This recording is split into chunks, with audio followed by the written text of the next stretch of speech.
बिस्मिल्लाहिर्रहमानिर्रहीम। रात का पहला पहर कुछ गुजर गया था जब मीरनिया एक खूबसूरत लड़की को साथ लिए बूढ़े यहूदी के कमरे में दाखिल हुई।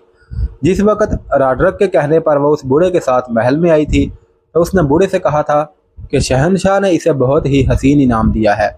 यह लड़की तो उसने शहनशाह के लिए तोहफे के तौर पर मंगवाई थी और इसे शहनशाह के साथ जाना था। क्या तुमने मेरे कमरे में किसी औरत को आते जाते कभी देखा है? बूढ़े ने कहा था।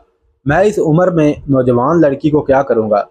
यह लड़की मुझे किसी और मकसद के लिए चाहिए, वो मैं रात को बताऊंगा।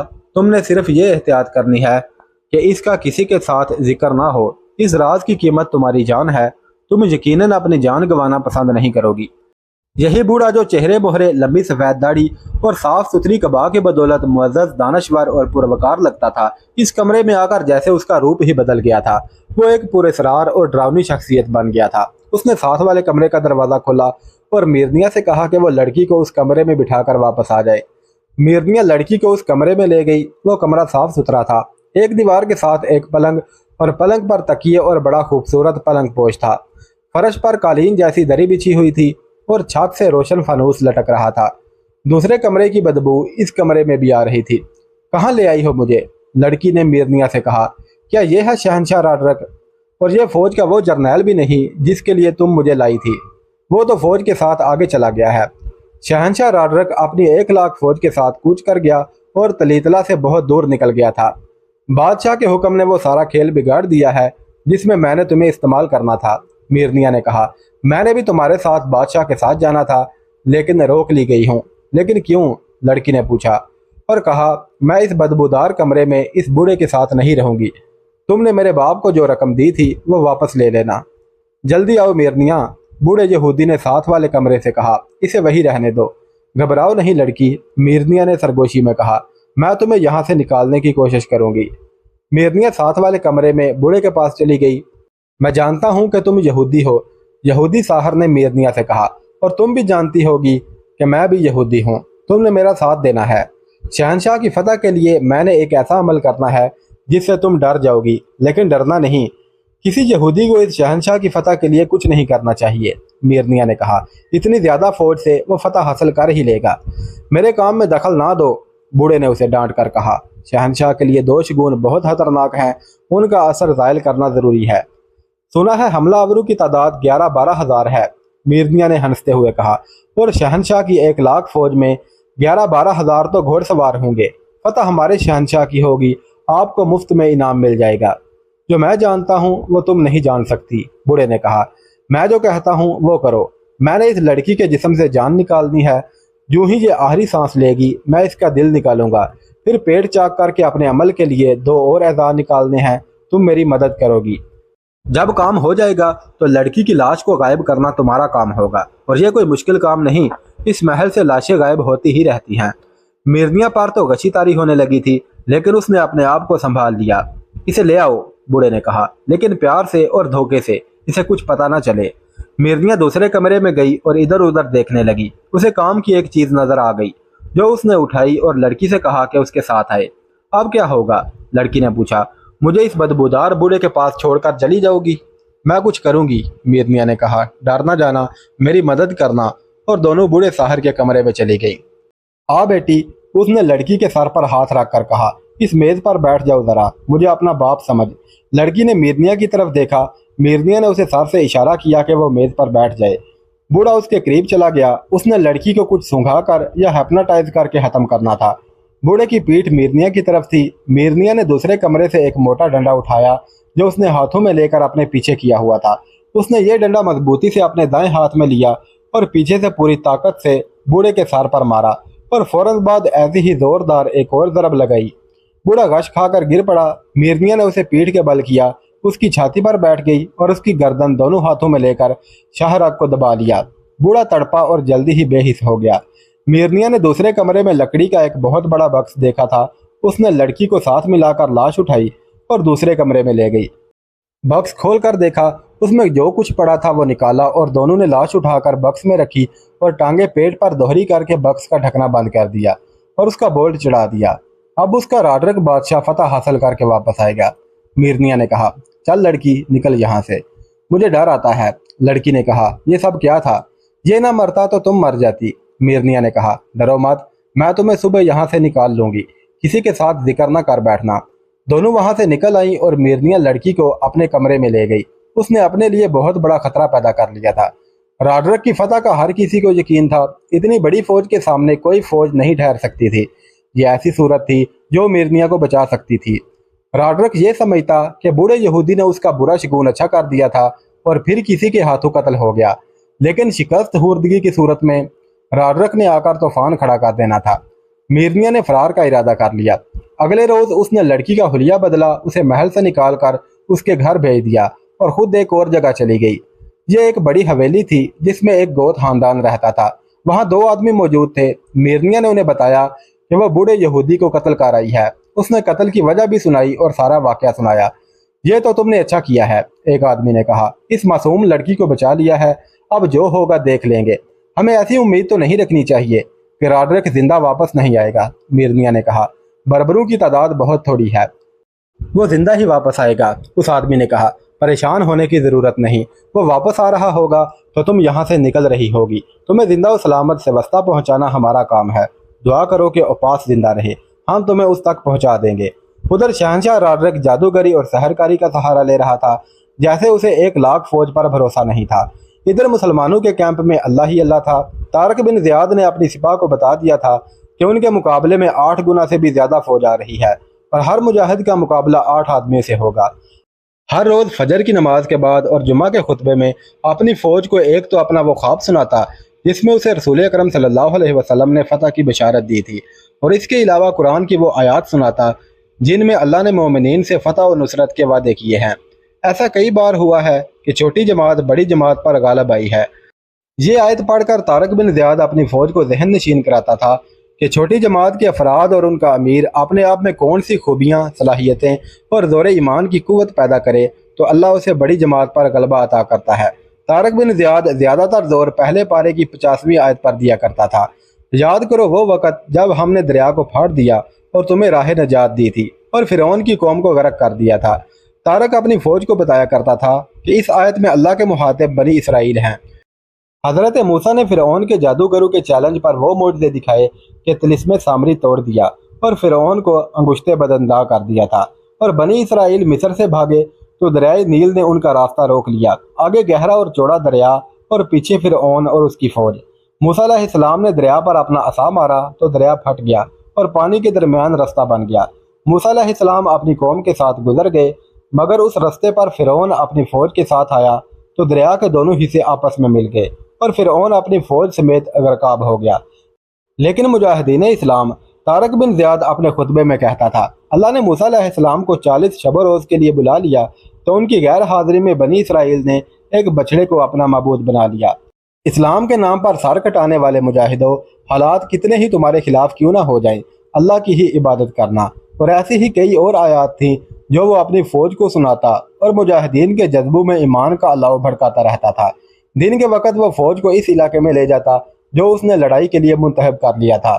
اس نے ایسا میدان بھی دیکھ لیا تھا جہاں اس نے اپنے مخصوص چالوں سے دشمن کو بکھیرنے کی کوشش کرنی تھی، اور اس نے پہاڑیوں اور ٹیکریوں کی درمیانی جگہوں کا بھی انتخاب کر لیا تھا جہاں اس نے دشمن کے چند ایک دستوں کو گھنے ہجوم کی طرح لانا اور ان پر قہر نازل کرنا تھا۔ وہ اپنے دستوں کو اس طریقے جنگ کے مطابق جنگی مشقیں کرا رہا تھا۔ طارق بن زیاد کے لیے کوئی شگون اچھا نہیں تھا اور کوئی شگون برا نہیں تھا، وہ شگون کے لفظ سے ہی نا آشنا تھا۔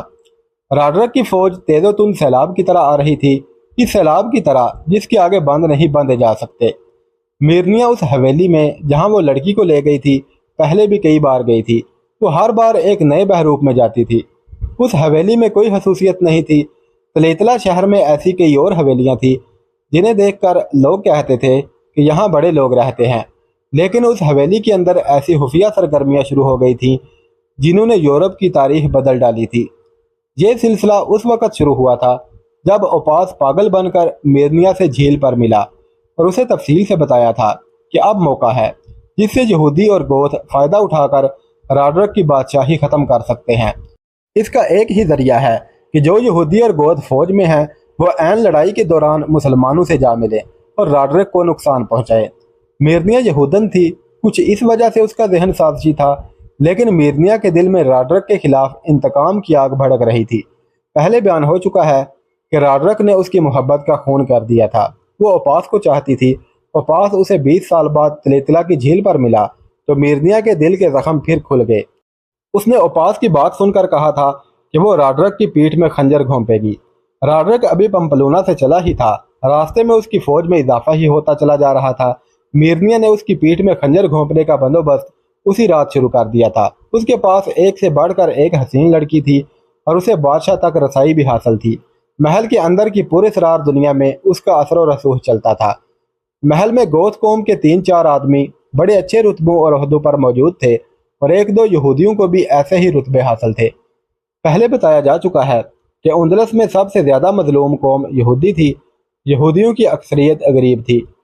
वो 1-2 यहूदी जो राडरक की हुकूमत के अहम पुर्जे बन गए थे, इतने चालाक और होशियार थे कि इतने अच्छे अच्छे ओहदों पर पहुंच गए थे। उनके मीरनिया के साथ अच्छे मरासम थे।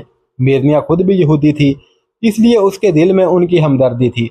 लेकिन उनके साथ अभी वो ऐसी बात नहीं करना चाहती थी कि राडरक से गद्दारी करें। वो उस हवेली में चली गई। ये एक गोथ खानदान की हवेली थी। गोथ कौम को सरकारी तौर पर अच्छी पोजीशन हासिल थी। उन्हें फौज में और इंतजामिया में भी ओहदे हासिल थे। उस हवेली में रहने वाले खानदान के बड़ों में राज की एक बात यह थी कि वो वैटजा को नहीं भूले थे और उन्हें रंज था कि राडरक ने वैटजा के खिलाफ बगावत की थी और उसे कत्ल करके खुद बादशाह बन बैठा और गोथ कौम की बादशाहत खत्म हो गई। उस हवेली में रहने वालों में से एक का नाम दिवास था, जो ओपास का बचपन का दोस्त था। मीरनिया उसे मिली और ओपास की गैर मुतवक्के मुलाकात सुनाई और वो बातें भी सुनाई जो ओपास ने उसके साथ की थी। दिवास ने बिला हिलो हुज्जत इस तजवीज़ को तस्लीम कर लिया। उसने अपने बाप और भाइयों से भी मीरनिया को मिलवाया और बताया कि ओपास मीरनिया को क्या कह गया है। बहुत अच्छी बात है, दिवास के बाप ने कहा, और यह तजवीज़ जितनी अच्छी है इससे कहीं ज़्यादा खतरनाक है। कोई भी नहीं मान सकता कि इतनी कम तादाद में हमला आवर उंदलस की 1 लाख फौज को शिकस्त दे सकेंगे। अगर गोथ और यहूदी गद्दारी भी करें तो उनकी तादाद कितनी होगी? 15 नहीं तो 20,000 होगी। ये हमला आवरों से मिलकर क्या कर लेंगे? फतह राडरक की होगी। फिर जानते हो क्या होगा? राडरक एक भी गद्दार को जिंदा नहीं छोड़ेगा और गोथों और यहूदियों के घरों का जो हाल कर दिया जाएगा वो बड़ा ही भयानक होगा। ओपास का ख्याल कुछ और है, मीरनिया ने कहा। वो कहता है कि मुसलमान लड़ने के इतने माहिर हैं कि उन्होंने थियोडोमीर की फौज को, जो उनसे दुगनी थी, जरा सी देर में भगा दिया। आधी से ज्यादा फौज कट गई थी, थोड़ी सी भाग निकली और बाकी सब मुसलमानों की कैदी हो गई। आप सब बुजुर्ग आपस में सलाह मशवरा कर लें। ओपास एक बार फिर आएगा, मैं उसे आपके पास पहुंचा दूंगी। अपने यहूदी बड़ों से भी बात कर लो, दिवास के बाप ने कहा। मीरनिया ने इस मुहिम में दिन रात एक कर दिया। वो यहूदियों के मजहबी पेशवाओं से मिली, दानश्वरों से मिली और एक रात 3-4 यहूदी दिवास की हवेली में बैठे हुए थे। 3-4 गोथ भी थे। वो सब इसी मसले पर गुफ्तगू कर रहे थे।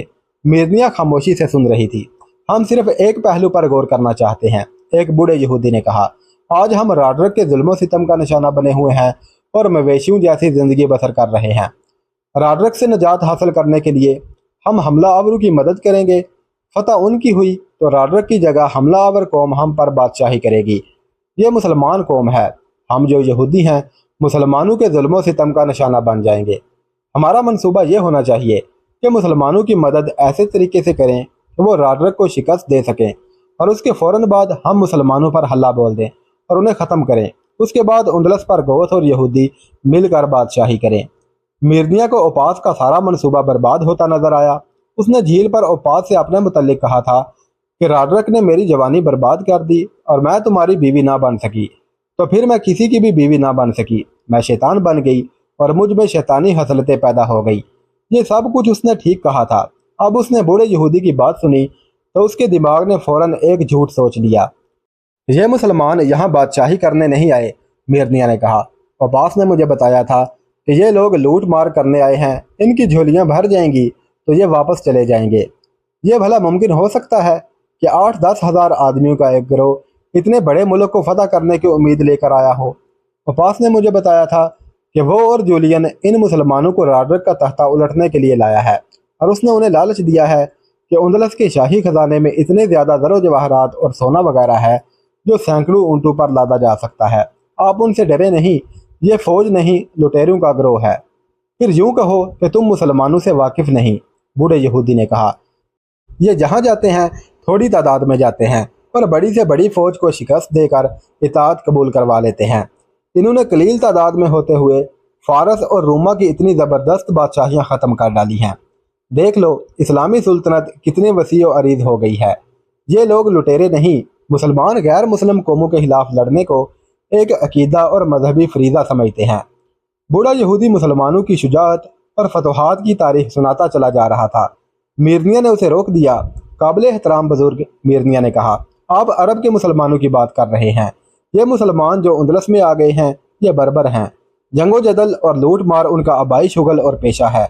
इनका जर्नैल भी बर्बर है। ये जंगली कौम है जो कबीलों में बटी हुई है। इन्होंने अपने मुल्क में कौन सी बादशाही कायम कर रखी है कि ये हमारे मुल्क में बादशाही कायम करेंगे। मीरनिया ने अपने झूठ को पुरअसर इस्तदलाल से सच साबित कर दिया और बुजुर्गों को अपना हम ख्याल बना लिया। 2-3 दिनों बाद जब रॉड्रिक तलेतला से 3-4 दिनों की मुसाफत दूर रह गया था, पास एक तारक दुनिया मजहबी पेशवा के बहरूप में तलेतला चला गया और उसने मीरनिया से मिलने का एक जरिया पैदा कर लिया। मीरनिया ने उसे उसी हवेली में भिजवा दिया। मीरनिया ने उसे बता दिया था कि एक यहूदी दानिशवर ने क्या बातें की थी और उसने उस यहूदी को क्या क्या दलीलें देकर अपना खम ख्याल बनाया है। रात को मीरनिया भी वहां पहुंच गई। गोथू और यहूदियों के बुजुर्ग आए हुए थे। ओपास चूंकि गोथ था और रॉड्रिक ने गोथू की बादशाही का तख्ता उल्टा था, इसलिए ओपास ने गोथ कौम के बुजुर्गों को अपना हम नवा बना लिया। यहूदियों के बड़े अपनी कौम के मफाद की ही बात करते थे। क्या आप भूल गए हैं? ओपास ने यहूदियों के बुजुर्गों से कहा, यह बात कोई ज़्यादा पुरानी तो नहीं हुई कि आपको याद ना रही हो। गोथू ने अपने दौरे हुकूमत में यहूदियों को हक तलफी और बेइंसाफ़ी से नजात दिला दी थी। मेरे भाई वैटज़ा को इसी जुर्म की सज़ा दी गई थी कि उसने यहूदियों को वही हक और मराआत दे दी थी जो गोथू को हासिल थी। आप हमारा साथ दें, मुआशरे में यहूदियों को इज्जत और तकरीम इसी ज़रिए से मिलेगी। इन बरबरों ने मालो दौलत समेट कर वापस चले जाना है। उस रात एक मनसूबा तैयार हो गया और अगले ही रोज़ उस पर काम शुरू हो गया। एक गोथ जर्नैल कायल नहीं हो रहा था, वो तलेतला में रॉड्रिक का इंतज़ार कर रहा था। मीरनिया ने अपना जादू चला लिया। जर्नैल दरअसल बादशाह का खुशामदी था। मीरनिया ने उसे एक नोहेद लड़की की झलक दिखाई। जर्नैल ने कहा कि वो इसे अपने साथ लड़ाई में ले जाएगा। शहंशाह आपके लिए मुश्किल पैदा कर देगा। मीरनिया ने कहा, वो इतनी दिलकश लड़की आपके पास नहीं रहने देगा। मैं ये लड़की शहंशाह को पेश करूंगी, वो इसे अपने साथ ले जाएगा। फिर मैं लड़की को अच्छी तरह समझा दूंगी, ये आपके पास आ जाया करेगी। आप वो काम करें जो मैंने आपको बताया है। मैं आपसे ये वादा भी करती हूँ कि शहंशाह रॉड्रिक मारा गया तो मैं आपको नए बादशाह से बहुत बड़ी जागीर दिलवाऊंगी। मीरनिया ने उस यहूदी लड़की को बता दिया था कि इस जर्नैल का कोई भरोसा नहीं, ये धोखा भी दे सकता है। मीरनिया ने लड़की को एक सफूफ दिया और कहा कि रात को उसके खेमे में जाकर शराब पिलाना और शराब में चुटकी भर ये सफूफ मिला देना। ये सफूफ जहर नहीं था, उसका असर ये होता था कि जहन माऊफ और जिस्मानी कुव्वत कमज़ोर हो जाती थी। उस जर्नैल को लड़ाई के दौरान बेकार रखना था।